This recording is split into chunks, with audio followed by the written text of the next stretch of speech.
bir çiçek buldum mektupların arasında. Bir tek onu saklıyorum, onu da çok görme bana. Aşkların en güzelini yaşamıştık yıllarca.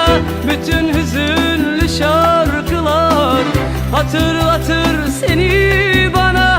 Unutma ki dünya fani, veren Allah alır canım. ben nasıl unuturum seni can bedenden çıkmayınca. Unutma ki dünya fani, Veren Allah alır canım. ben nasıl unuturum seni can bedenden çıkmayınca.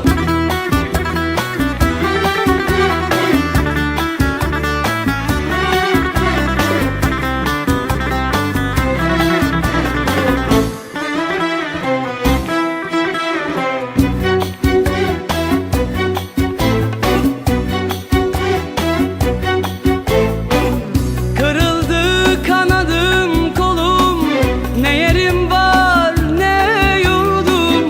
Gurbet ele düştü yolum, yuvasız kuşlar misali. Selvi boylum senin için, katlanırım bu yazgıya.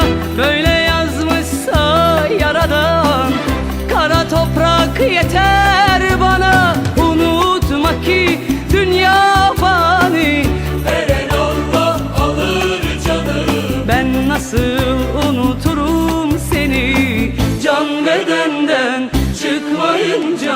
Unutma ki dünya fani, veren Allah alır canım. Ben nasıl unuturum seni can bedenden çıkmayınca.